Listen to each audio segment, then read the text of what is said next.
നീ ഈയിടെ ആയിട്ട് ഇച്ചിരി ഭയങ്കര അലമ്പല്ലേ? എന്നാ അലമ്പ്? ഓ ഒന്ന് പോടാ. അമ്മച്ചി പറഞ്ഞു കേട്ടോ എന്നോട്. അമ്മച്ചിക്ക് വേറെ പണിയൊന്നുമില്ല. അല്ല ടോണിക്കുട്ടനല്ലേ വരുന്നത്? ശരിയാണോ? പയ്യനാണല്ലോ. ഇവനല്ലേ മറ്റേ പെണ്ണ് അടിച്ചോണ്ട് വന്ന കൊച്ചി ഇറക്കണ. അവനൊക്കെ പെണ്ണ് കെട്ടി. നമ്മളൊക്കെ നോക്കിയിട്ട് നടക്കുന്നുമില്ല. അതിന് പെണ്ണ് മാത്രം അന്വേഷിച്ചാൽ പോരാ, വല്ല പണിക്കും കൂടെ പോണം. ഓ ഇവനെ വീട്ടിൽ നിന്ന് ഇറക്കിയിട്ടിരിക്കുകയായിരുന്നു. ടോണിക്കുട്ടാ നിന്നാ ചോദിക്കട്ടാ. ഇന്ന് ഞാൻ അവളെ വിളിച്ചോണ്ടിരുന്ന ദിവസമാ. അപ്പൊ പ്രശ്നമൊക്കെ തീർന്നാ? ഞാനിന്ന് നമ്മുടെ കുഞ്ഞമ്മാവനോട് പോയി നേരിട്ട് കാര്യങ്ങളൊക്കെ പറഞ്ഞു. കുഞ്ഞമ്മാവൻ ഇടപെട്ട നമ്മുടെ കുടുംബത്തിൽ തീരാത്ത ഒരു പ്രശ്നങ്ങളും ഇല്ലല്ലോ. അച്ചാച്ചനടക്കം അമ്മയെല്ലാം കൂടെ കൂട്ടി വട്ടത്തിലെടുത്ത് ഞങ്ങളെല്ലാം കൂടി ഒരു തീരുമാനമെടുത്ത്. എന്നാക്കാണേലും ഞാൻ കുടുംബത്തിന്റെ ചീത്തപ്പേരുണ്ടാക്കി. ഭയങ്കര വൃത്തിയോട് ആന്നേ.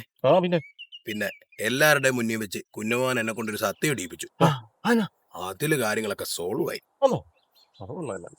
എന്നാന്നറിയോ, ഇപ്പോഴത്തെ പെണ്ണുങ്ങളെ വീട്ടിൽ നിന്ന് ചാടിച്ചുകൊണ്ട് വരുന്നവന്മാരും പെണ്ണ് കിട്ടാത്തവന്മാരും ഒക്കെ അറിഞ്ഞിരിക്കേണ്ട ഒരു കാര്യം, ഒരു ഇമ്പോർട്ടന്റ് ആയിട്ടുള്ള ഒരു കാര്യം എന്താണെന്നറിയോ?